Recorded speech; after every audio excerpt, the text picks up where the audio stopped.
Muy buenas tardes. Nos corresponde esta tarde el estudio bíblico de los miércoles, así que aquí estamos dándoles una palabra de bienvenida para iniciar nuestro encuentro de estudio bíblico a mitad de la semana. Comenzamos con una palabra de bienvenida para cada uno de ustedes donde quiera que esté y ojalá en esta tarde estemos juntos participando del estudio bíblico de hoy. La semana pasada presentamos un reto, no hubo ninguna respuesta, por lo cual ojalá que en este día sí podamos tener una mejor respuesta de ustedes. Comienzo el programa de esta tarde dándole un saludo especial a mi hermana Jimena allá en, ¿cómo se llama la ciudad? Tacoma, Washington, al sur de Seattle, correcto. Ella está celebrando su cumpleaños en este día, así que Jimenita, te mando un abrazo y todo nuestro cariño para ti y también para tu familia. Que el Señor te bendiga y que cumplas muchísimos más. Muy bien, recordamos para empezar las actividades cotidianas de la iglesia. Comenzamos con el día jueves, mañana, Unión Femenil Misionera, a las 11 de la mañana y todas las damas están invitadas. Hacemos lo mismo para una invitación general. Todos estamos invitados a la escuela dominical.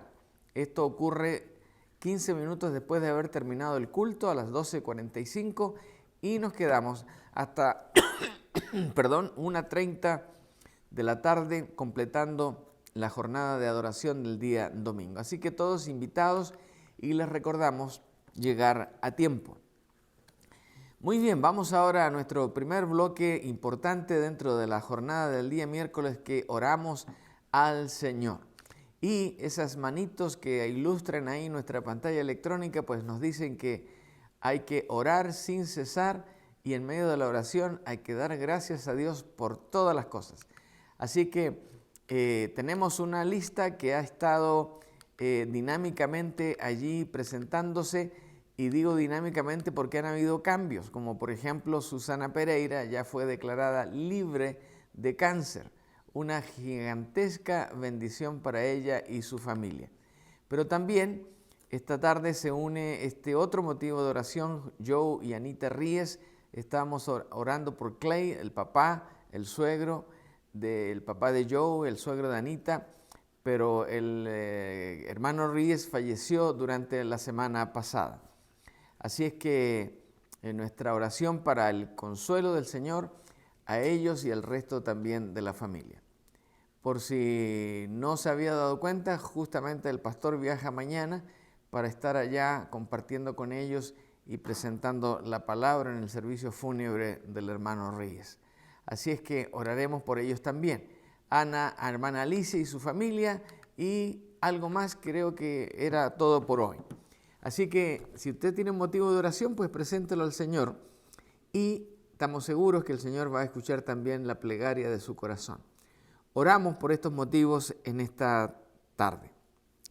Padre amado, gracias porque tenemos una avenida abierta, es un freeway sin ningún impedimento para que nos podamos comunicar contigo en cualquier momento, no importa cuál sea la circunstancia.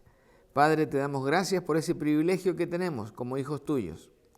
Te damos gracias por esa herramienta tan valiosa que nos dejaste para poder estar en comunión contigo, comunicándonos, pidiéndote, rogándote, dándote gracias por todas las bendiciones que tienes para nuestra vida.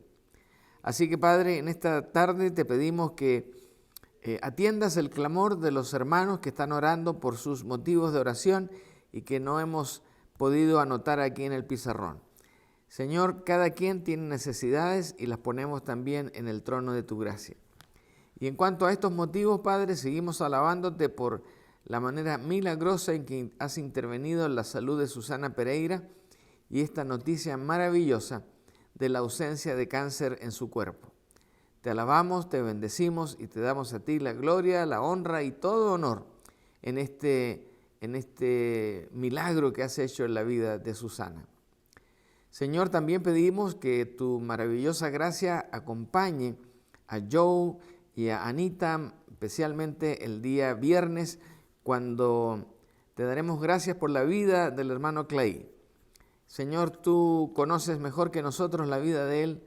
Fue un hombre ejemplar, un siervo tuyo, un hombre que usó sus talentos y su llamado a la medicina para ayudar a tantas y tantas personas. Así que, Padre, honramos tu nombre y honramos la vida de Clay. A sus 92 años cumplió su deseo de estar en la casa tuya, en la casa que tú preparas para todos tus hijos. Así que, Padre, bendice a la familia en este tiempo de despedida. Y, Señor, en esta tarde nos aprontamos también para estudiar tu palabra en un tema donde a veces hay polémicas, pero donde tú eres claramente dirigente en que entendamos que esto no es un invento del hombre, es un invento tuyo, y que has dejado claras direcciones y claras declaraciones acerca del matrimonio. Así que, Padre, hónranos con tu presencia y con tu gracia para poder comunicar este mensaje como tu palabra así lo establece. Señor, bendícenos, te agradecemos todos tus cuidados y bendiciones y lo hacemos todo en el precioso nombre de Jesús. Amén. Amén, amén y amén. Vamos entonces a la segunda parte de nuestra jornada de día miércoles, cuando estudiamos la palabra. Y allí está el título de la reflexión de hoy. Según la Biblia, ¿qué es lo que constituye el matrimonio?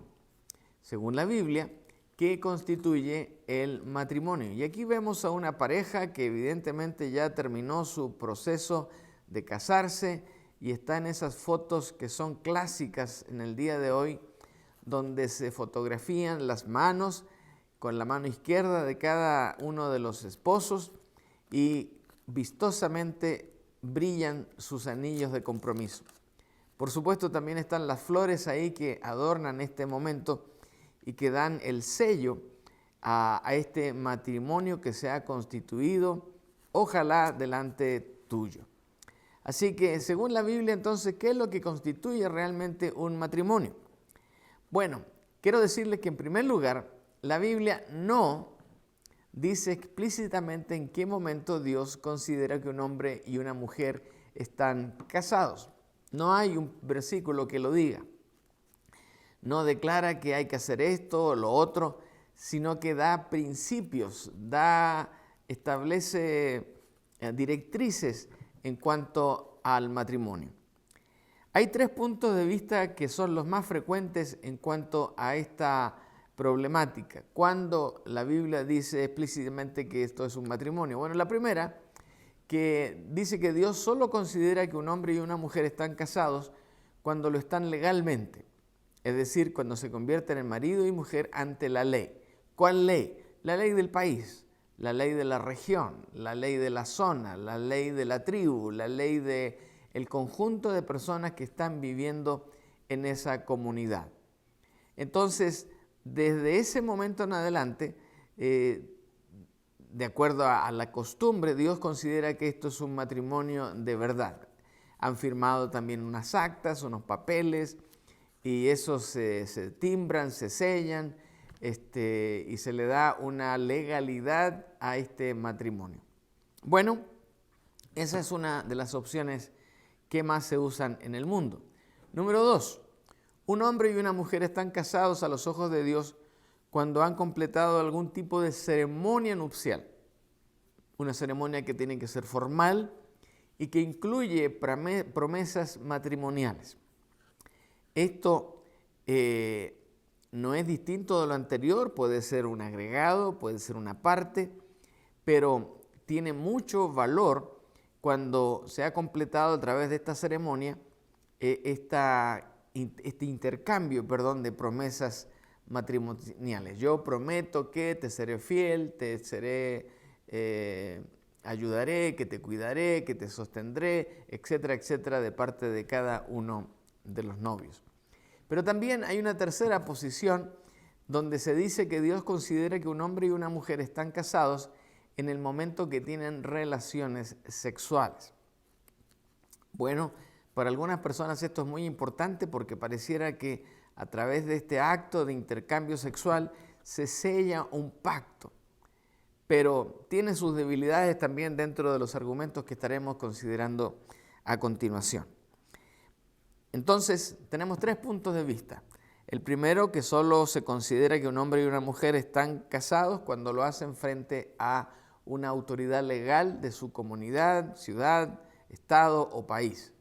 La segunda es cuando un hombre y una mujer están casados porque hicieron algún tipo de ceremonia e hicieron promesas, uno para con el otro frente a testigos. Y en tercer lugar, cuando estas 2 personas han tenido e inician una vida de sexualidad mutua. Así que estas son las 3 consideraciones y vamos a examinar cada una de ellas para si realmente tienen asidero de acuerdo a la Escritura y si son realmente saludables en relación a todo lo que la palabra dice. Así que comencemos con el primero. El primero dice, Dios solo considera que un hombre y una mujer están casados cuando lo están legalmente. Es decir, un juez de paz, una autoridad sobre la comunidad. Por ejemplo, hay personas que se casan en un barco mientras van en un viaje y de repente pues se enamoran tanto que se les ocurre casarse. Entonces, ¿quién es la autoridad máxima en ese lugar? El capitán. Y el capitán tiene entonces la oportunidad de casar a estas personas de manera legal. En cualquier situación diferente, la autoridad que esté presente tiene esa facultad. Bueno, el apoyo bíblico que se le da normalmente a esta consideración es el mandamiento de obedecer las leyes del gobierno. Es cierto, la Biblia claramente establece que usted y yo, como ciudadanos del lugar donde vivimos, debemos ser obedientes con nuestras autoridades. Y qué mejor que leer la palabra para que nos diga exactamente este punto de vista. Toda persona, dice Romanos 13, del 1 al 7, aunque aquí consideraremos solo los primeros 2 versículos por asunto de extensión, toda persona debe someterse a las autoridades de gobierno, pues toda autoridad proviene de Dios.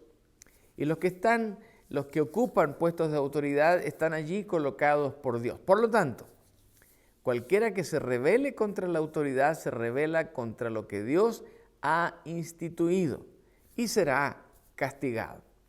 ¿Qué le parece? Después, los versículos siguientes, todos hablan de la intención de las autoridades de hacer el bien y que por eso todos debemos obedecer a nuestras autoridades y someternos a ellas porque dice la palabra que nuestras autoridades provienen de Dios y Él ha permitido que ocupen esas posiciones. Muy bien, ese entonces sería el primer justificativo para el asunto de que si un par de novios es declarado matrimonio porque una autoridad legal lo dijo, pues debemos aceptarlo todos porque la ley y las autoridades han sido puestas por Dios. Otro versículo que nos ayuda a reforzar este concepto es 1 de Pedro 2:17, que dice: respeten a todos, amen a la familia de creyentes, teman a Dios. ¿Y qué dice al final? Respeten al rey. Es decir, respeten a la autoridad. 1 de Pedro 2:17. ¿Cuál es el argumento entonces aquí? Que si el gobierno requiere que se completen ciertos procedimientos y papeleos legales, antes de que se reconozca un matrimonio, una pareja entonces debe someterse a este protocolo.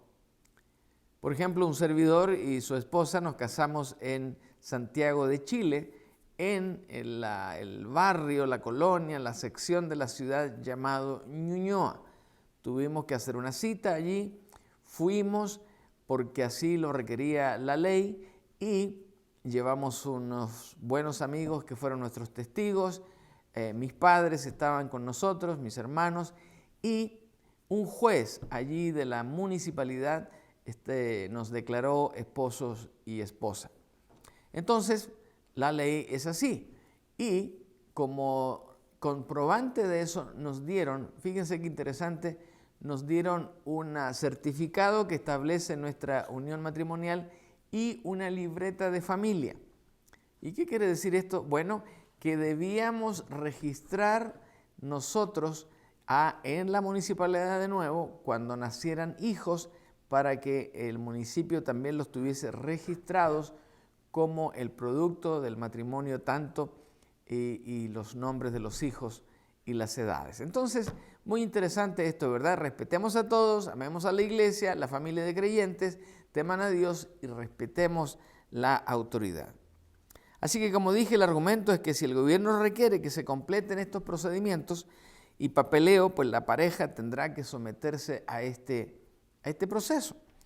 Ahora, sin duda, es bíblico que una pareja se someta al gobierno siempre y cuando los requisitos se ajusten a la palabra de Dios, por supuesto, y que no contradigan de ninguna manera los principios que establece la Escritura, y que sean razonables también, porque, por ejemplo, si le piden a cada matrimonio que primero tengan casa, carro y todas las lavadoras que se necesitan, pues a lo mejor eso no va a ser posible, probablemente, lo más seguro, pero cuando son cosas razonables, pues todos podemos y debemos seguir la ley.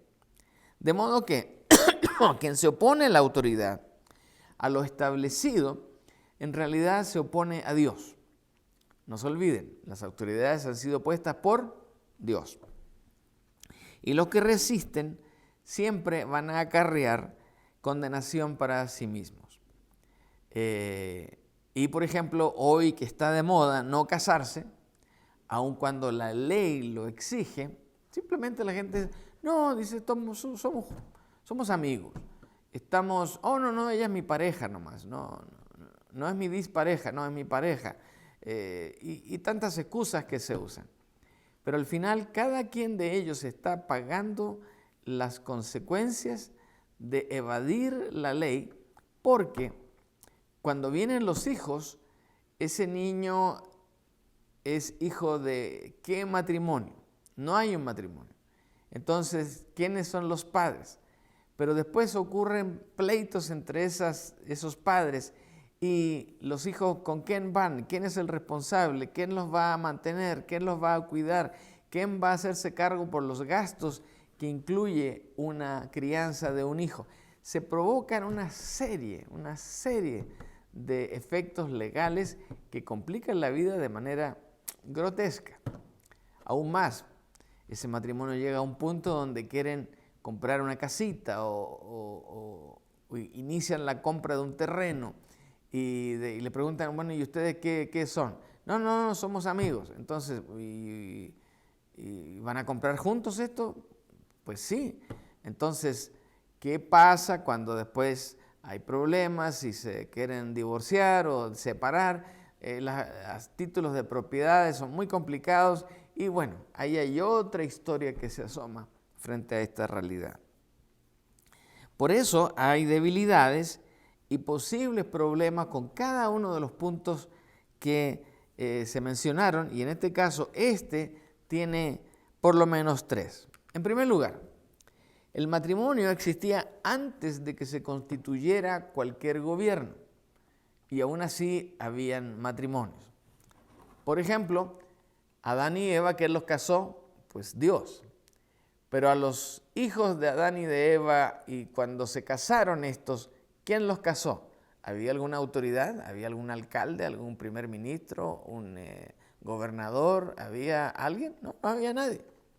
Entonces, ¿cómo iniciaron su matrimonio? Pues seguramente porque se gustaron o porque el papá y la mamá dijeron, y tú vete a vivir con que ya me estás cayendo mal aquí con nosotros. Y no hubo más que hacer caso. Así que no olvidemos, el matrimonio aún existía antes de que cualquier gobierno existiera. En segundo lugar, y en el caso anterior también, no había ningún certificado de matrimonio. No había. Simplemente era un acuerdo de honor y se llevaba adelante. En segundo lugar, incluso hoy hay algunos países que no tienen reconocimiento gubernamental del matrimonio y o ningún requisito legal para el matrimonio. Son escasísimos estos lugares, pero los hay. Islas que están por ahí de repente sin una jurisdicción clara, no tienen reglamentos para esto. Otros que consideran que esto es muy personal y que pues si quieren casarse y estar juntos, pues allá ustedes. Y otros que se meten tanto demasiado que pues quieren saber hasta el número de calzado de cada uno de los esposos. Así que hay países que no tienen reconocimiento gubernamental del matrimonio y o ningún requisito legal para el matrimonio. Sin embargo, están casados. Y tercero, hay algunos gobiernos que exigen requisitos no bíblicos para que un matrimonio sea legalmente reconocido. Entonces, ahí vemos a un gobierno que se mete más allá de la cuenta y que pide cosas caprichosas que ni siquiera están declaradas en la Escritura. Por ejemplo, algunos países exigen que las bodas se celebren en ciertos lugares que ellos establecen y que en algunos casos favorecen la fe de aquellos dirigentes. Y si usted no comparte esos principios, ¿qué va a hacer? ¿Va a violar sus propias convicciones religiosas simplemente para lograr el matrimonio? Pues simplemente muchos no las obedecen y hacen lo que quieren y necesitan hacer. Especialmente cuando hay desacuerdos sustanciales en cuanto al significado y a la responsabilidad que cada miembro del matrimonio tiene en esta unión. Y en cuarto lugar, hacer que la legitimidad de la unión matrimonial dependa únicamente de estatutos gubernamentales es sancionar indirectamente la definición estatutaria del matrimonio, en la cual puede variar. Por ejemplo, la Biblia nos enseña ciertas cosas acerca de lo que significa el matrimonio. Pero ¿qué pasa cuando estos estatutos gubernamentales no coinciden con esto? O que violan sus propios principios acerca del matrimonio. Entonces se produce un desacuerdo. Así que este primer argumento suena bien, suena bonito, pero eventualmente tiene también sus dificultades técnicas para ser puesto como un deber absoluto de que tenga que haber un documento legal para establecer un matrimonio. Ahora, en segundo lugar, ese es el segundo argumento que dice que un hombre y una mujer están casados a los ojos de Dios cuando han completado algún tipo de ceremonia nupcial o formal nupcial. Ahora, algunos intérpretes de las Escrituras consideran que el hecho de que Dios llevara a Eva a Adán, Dios tomó a Eva y se la llevó a Adán, se la presentó. Entonces significa que Dios supervisó la primera ceremonia nupcial de la creación. Y así es. Génesis 2:22 dice que entonces el Señor hizo de la costilla de Adán una mujer y la presentó al hombre. Por supuesto, cuando ya estaba hechita, ¿verdad? No la iba a llevar en la mitad del proceso. Entonces el Señor Dios hizo que la costilla a una mujer y hizo la mujer y la presentó al hombre. De allí esta práctica que casi es sagrada en muchos matrimonios cuando el papá presenta a la novia al futuro esposo. Por ejemplo, mi suegro, cuando yo estaba ahí enfrente del altar esperando a la novia, él caminó un poco lento, yo creo que para hacerme sufrir un poco, pero caminó para entregarme a la novia, me la presentó. Y después de eso, el pastor Cecilio McConnell, un hombre de Dios, un gran siervo del Señor y un mentor tremendo, nos casó.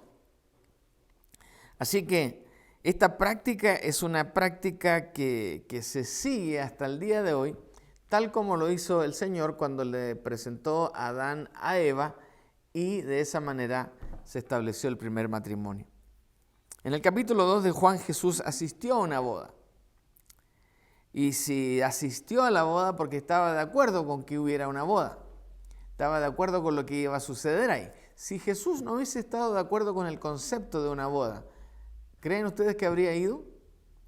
No, no habría ido. Ahora, si hubiera ido y no estuviera de acuerdo, pues habría hecho la corrección. A viva voz, en público, con todo amor, pero la habría hecho. Pero él no manifestó ninguna cosa contraria, por el contrario.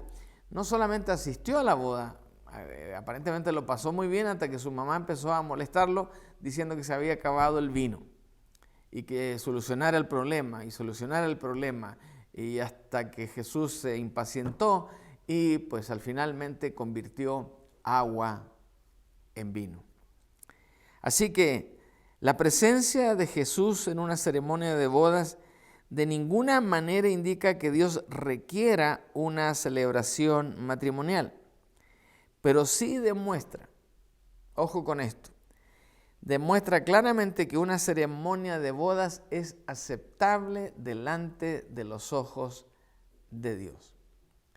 Por eso, aquí en la iglesia, cuando casamos a alguien, le damos toda la solemnidad y el respeto que esto se merece, porque si el Señor estuvo agradado con esto, más encima el soberano Dios presentó a la novia, a Adán, en un acto muy especial, entonces entendemos con toda claridad que el Señor está bendiciendo esa ceremonia. Casi todas las culturas en la historia de la humanidad han realizado algún tipo de ceremonia formal de matrimonio. Esa es la realidad.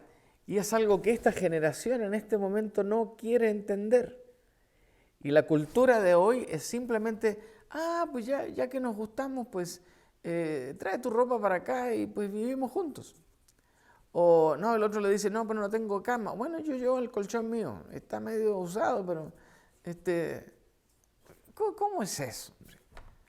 ¿Cómo es eso? Por miles y miles y miles de años la humanidad ha hecho algo especial para darle formalidad al matrimonio. Y ahora tenemos una generación que simplemente le importa un rabo o un rábano, lo que usted quiera. ¿De dónde sale todo eso? Sale de una concepción donde Dios y su enseñanza y su presencia valen nada para esta generación. Así que en cada cultura hay un evento, hay una acción, hay un pacto, hay un voto, una proclamación que se reconoce como la declaración de un hombre y una mujer que desde ese minuto en adelante están casados. Como cuando me toca a mí celebrar una ceremonia de bodas, yo digo algo que es parte de esta ley, de este procedimiento legal.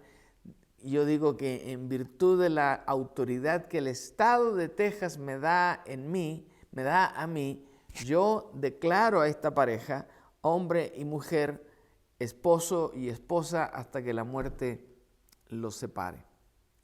Esa frase no es un accidente, es parte del significado y de la importancia del matrimonio. Porque no estamos uniendo aquí a dos animalitos, no estamos uniendo aquí a dos pajaritos, estamos uniendo a dos seres humanos que se han prometido amor, respeto y fidelidad hasta que la muerte así lo establezca. Así que en cada cultura hay una acción, un pacto, algo que declara la firmeza de ese compromiso. Ahora, el tercer argumento. Examinamos este tercer argumento también porque dice que Dios considera que un hombre y una mujer están casados en el momento en que mantienen relaciones sexuales. Bueno, mi primera reacción a esto es que esto no puede ser del todo verdad. Puede ser una parte de la verdad, pero no es toda la verdad. Porque otra vez, viendo este mundo liberal, irrespetuoso de Dios, irrespetuoso de las buenas costumbres, irrespetuoso de todo valor entre dos seres humanos, que hay tanta promiscuidad sexual. ¿Cuántos matrimonios habría para una persona que practica libremente y con todo libertinaje su vida sexual? Si tiene una pareja esta semana, mañana tiene otra y la próxima semana tiene otra, entonces haría que cada acto sexual lo convirtiera en matrimonio. Entonces, ¿cuántos esposos tendría? ¿O cuántas esposas tendría? ¿Se fijan el caos?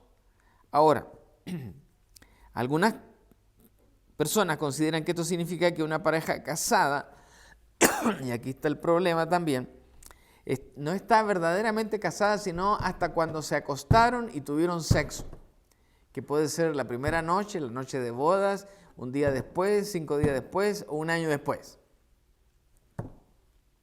No, que no están casados porque todavía no han tenido sexo. También es un extremo porque, por ejemplo, alguna vez me ha tocado a mí casar a un soldado que después de casarlo aquí en El Paso, se fue al aeropuerto porque había sido llamado de urgencia a una misión a Afganistán. Quiere decir que lo que hicimos en ese momento, con declaración y todo, firma de documento y de acta matrimonial, no valía un cacahuate porque no hubo tiempo que ellos tuvieran relaciones sexuales. Entonces, este acercamiento, pues, aunque es muy común y hay gente que se aferra a esto, no tiene tampoco mucho sentido. La base de este punto de vista es el hecho de que la relación sexual entre un marido y su esposa es el último cumplimiento del principio de una sola carne.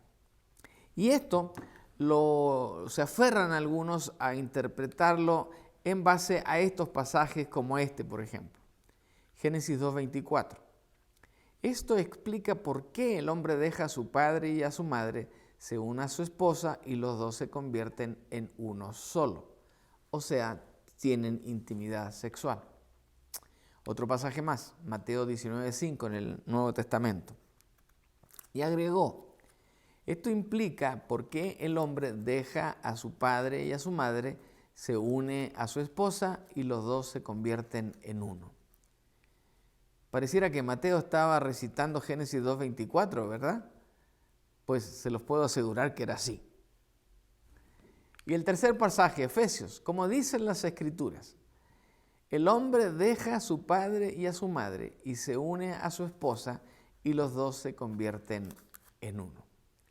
Entonces, el error de esta interpretación es que el convertirse en uno solo no solamente implica una relación sexual. ¿Qué implica? Implica que cuando una pareja realmente se ama, cuando una pareja ha estado juntos en las buenas y en las malas, cuando ese matrimonio ha construido a su familia a punta de fuego, trabajo y sacrificio, y que disfrutan de esa relación, al final se convierten en uno. Es decir, aunque uno tenga bigote y el otro no, y la otra no, se parecen tanto que parecen uno. Contestan las mismas cosas, piensan las mismas cosas, necesitan las mismas cosas. Es decir, se convierten en una sola persona. Hay un ejemplo por ahí que de vez en cuando usamos, la palabra hebrea ahí de uno solo de Génesis 2:24, implica que uno se allega tanto al otro que llegan a pegarse. Y claro, si uno toma la silueta de un varón y de una dama y les pone glue, les pone pegamento y los pega, pues quedan como uno solo. Así que Esa es la realidad del versículo o de los versículos que anotan esto y que si están en la Biblia son 3 argumentos que debemos considerar de convertirse en uno solo. Así que, según algunos, bajo la perspectiva de solo la sexualidad, el sexo viene a ser un sello final de un pacto matrimonial. Y, como ya les he dado argumentos, esto bíblicamente no es del todo sólido. Si una pareja está legalmente y ceremonialmente casada, pero por alguna razón no pudo tener relaciones sexuales, ¿esta pareja está casada o no está casada? Yo digo firmemente, está recontra casada. Sabemos que Dios no compara las relaciones sexuales con el matrimonio por el hecho de que el Antiguo Testamento con frecuencia distingue entre una esposa y una concubina. Si usted mira esto y lo mira desde esa perspectiva, se dará cuenta que es razonable lo que estamos afirmando.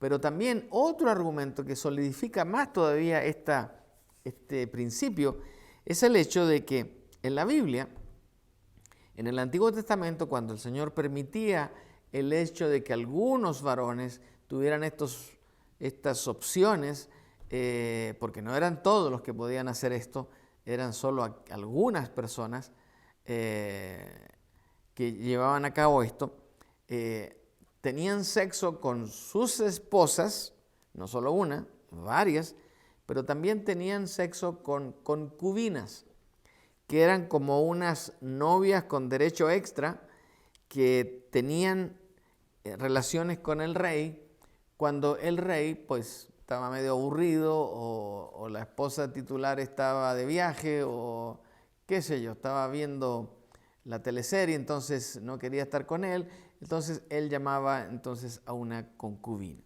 Veamos el pasaje. En 2 de Crónicas 11:21 describe la vida familiar de un rey.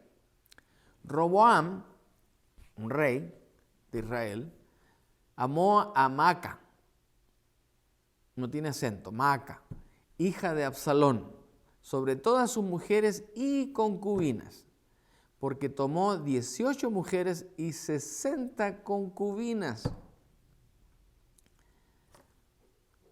Pero amó a Maaca, a esa la hizo su esposa, la hizo su esposa oficial. Así que las relaciones sexuales hacen que una pareja le dé formalidad seguramente a su matrimonio, pero no podrían considerarse inmorales, ya que la pareja se consideraría casada en el momento que mantuviera relaciones sexuales.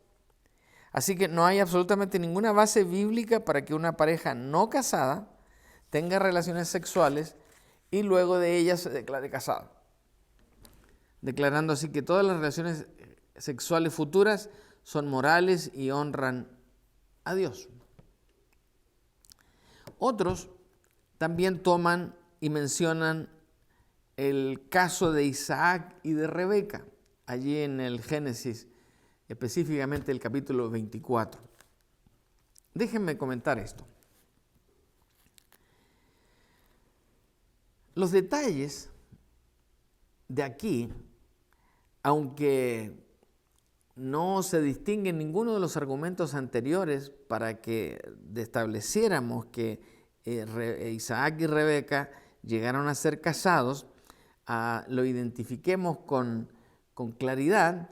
Sin embargo, en el relato de la instrucción que dio el papá de Isaac está la respuesta. Dice, por ejemplo, los detalles que condujeron al matrimonio claramente indican que se siguió un proceso formal. Abraham, el padre de Isaac, dio a su criado una lista de cosas que debía hacer para encontrar esposa a Isaac. Si yo voy al capítulo 24 y leo los primeros versículos, nos vamos a encontrar con algunas instrucciones. Abraham, dice la palabra, ya era anciano y muy avanzado en años, y el Señor había bendecido a Abraham en todo. Entonces Abraham dijo a un siervo suyo, el más viejo de su casa, y que administraba todo lo que tenía, lo siguiente: por favor, pon tu mano debajo de mi muslo, y te haré jurar por el Señor, Dios de los cielos y Dios de la tierra, que no tomarás para mi hijo una mujer de las hijas de los cananeos, entre los cuales habito. Más bien irás a mi propia tierra, a mi parentela, y tomarás mujer para mi hijo Isaac. Su siervo le respondió: quizás la mujer no quiera venir conmigo a esta tierra. ¿He de hacer volver a tu hijo a la tierra de donde saliste? Abraham le dijo: guárdate, no sea que hagas volver a mi hijo allá. El Señor de los cielos, que me tomó de la casa de mi padre y de la tierra de mi nacimiento, y que me habló y me juró diciendo: a tu descendencia daré esta tierra, Él enviará a su ángel delante de mí, y tú tomarás de allí una mujer para mi hijo. Pero si la mujer no quiere venir contigo, tú quedarás libre de este juramento mío, solamente que no hagas volver allá a mi hijo. ¿Qué hizo Moisés? Hizo jurar a su enviado. ¿Qué dije? Abraham. ¿De dónde saqué a Moisés? Pobrecito Moisés. Abraham, y le dio instrucciones específicas. No vas a escoger una de esta tierra, aunque esté muy guapa, aunque sea muy bonita, aunque tenga mucha lana. No, vas a ir y vas a escoger una de donde yo vengo, ¿verdad? Y esa chica tiene que venir voluntariamente para que tú la traigas y se case acá con mi hijo Isaac. Bueno, el siervo hizo todo lo que le pidió y además oró a Dios para que lo guiara y confirmara lo que él estaba haciendo. Y eso lo vemos allí en los versículos 12 al 14. Y dijo: Señor, Dios de mi señor Abraham, haz por favor que hoy ocurra algo en mi presencia. Muestra bondad para mi señor Abraham. Estoy junto al manantial de agua y las hijas de los hombres de la ciudad vendrán para sacar agua. Sea pues que la joven a quien yo diga: por favor, baja tu cántaro para que yo beba, y ella responda: bebe tú, y también daré de beber a sus camellos, sea ella la que tú has designado para tu siervo, para Isaac. En eso conoceré que has tenido misericordia de mi Señor. ¿Qué les parece? Entonces, había una secuencia, no era un asunto de casualidades, tenían que ocurrir ciertas cosas. O sea, como quien dice, había una lista de quehaceres en cada paso. Luego Dios lo guió y también confirmó todas las pruebas del siervo para demostrar que el matrimonio de Isaac y Rebeca estaba realmente aprobado por Dios. Fíjese lo que dice la Escritura. Aconteció que cuando él no había acabado de hablar, aquí que con su cántaro sobre el hombro venía Rebeca, que le había nacido a Betuel, hijo de Milca, mujer de Nacor, hermano de Abraham. Estaban en familia. La joven era muy hermosa, virgen, a quien ningún hombre había conocido. Ella descendió al manantial, llenó su cántaro y subía. Entonces el siervo corrió hacia ella y le dijo: por favor, dame de beber un poco de agua de tu cántaro. Y ella respondió: bebe, señor mío. Se apresuró a bajar su cántaro a su mano y le dio de beber. Cuando acabó de darle de beber, también le dijo: sacaré agua para tus camellos hasta que acaben de beber. Se dio prisa, vació su cántaro en el abrevadero y corrió otra vez al pozo para sacar más agua. Y sacó para todos sus camellos. El hombre la observaba en silencio para saber si el Señor había dado éxito a su viaje. Cuando los camellos acabaron de beber, el hombre le obsequió un pendiente de oro que pesaba 5,5 gramos y 2 brazaletes de oro para sus brazos, que pesaban 110 gramos, y le preguntó: ¿de quién eres hija? Dime, por favor. ¿Habrá lugar en la casa de tu padre donde podamos alojarnos? Ella respondió: yo soy hija de Betuel, hijo de Milca, el cual ella dio a luz a Nacor, y añadió: También en nuestra casa hay paja y mucho forraje y lugar para que alojes. Entonces el hombre se inclinó y adoró al Señor diciendo: Bendito sea el Señor, Dios de mi señor Abraham, que no apartó de mi señor su misericordia y su verdad. Así que en el camino el Señor me guió hacia la casa de los hermanos de mi señor. Tan convencido estaba el siervo de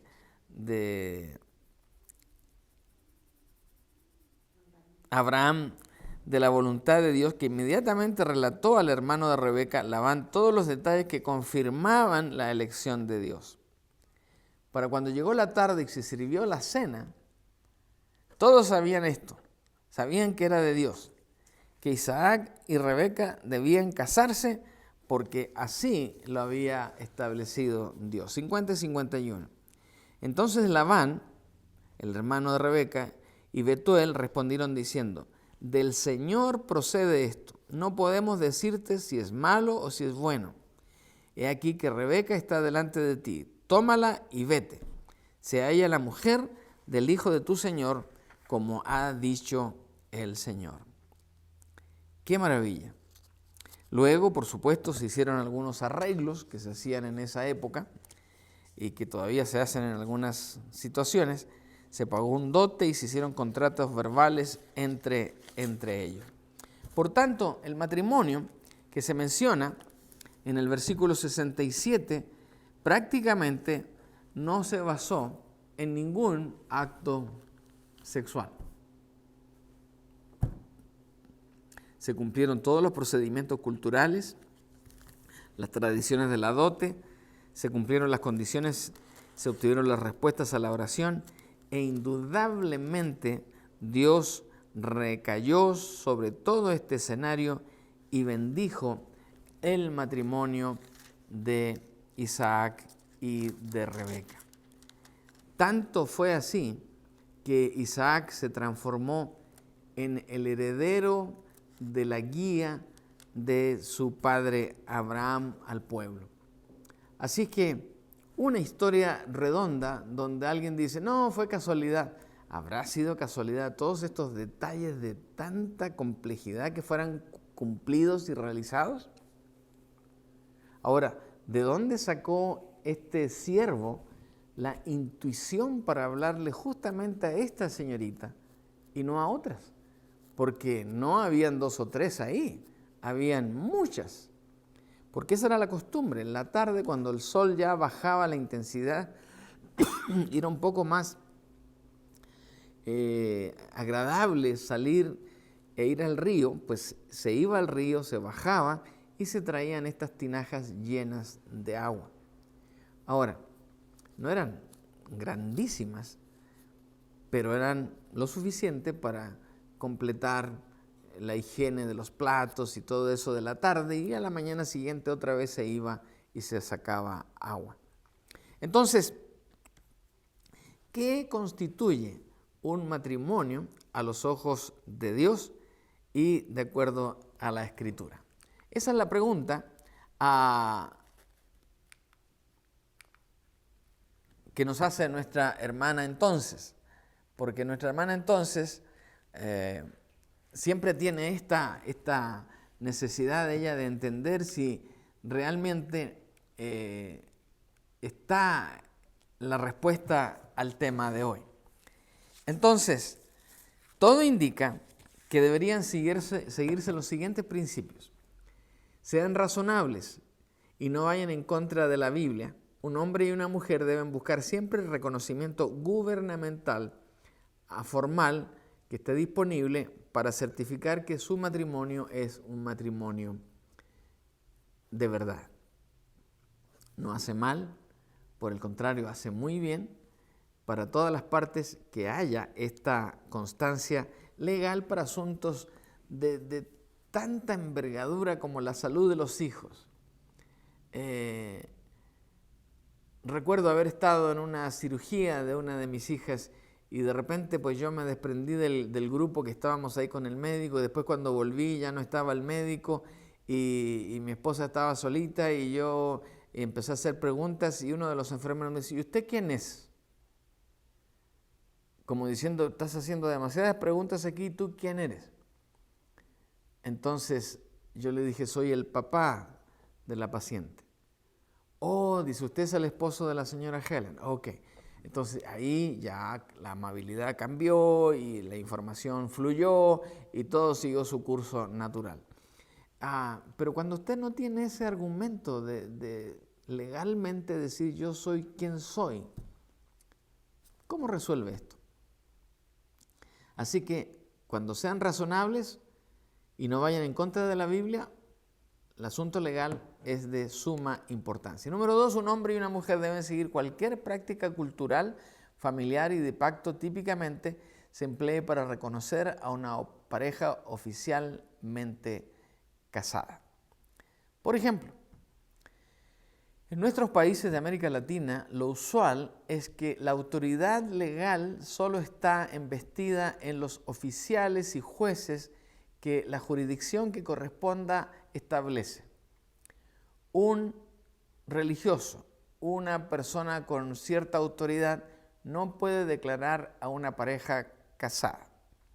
Por ejemplo, mi hermano se casó. Yo tuve el privilegio de ir, pero yo no lo pude casar porque una juez, en este caso, los casó. ¿Qué hice yo? Bueno, dimos una bendición a ese matrimonio, pero la parte legal ya había estado establecida. Hay firmas, hay nombres, hay sellos que están en ese certificado de matrimonio de mi hermano y su esposa. Pero en este país, en los Estados Unidos, existe el privilegio que un religioso que sea ordenado al ministerio, que tenga la autorización de su iglesia, puede fungir como juez y como religioso a la vez. Entonces, esa es una práctica cultural de este país. Por eso tengo el privilegio de decir que he casado a muchas parejas y esas personas tienen la firma de un servidor en sus documentos, no la firma de un juez. Tienen la firma de un ministro del Evangelio. Así que, si es así la práctica cultural, la llevamos adelante siempre y cuando no contradiga la Escritura. Y si es posible, un hombre y una mujer deben consumar el matrimonio sexualmente cumpliendo el aspecto físico del principio de una sola carne.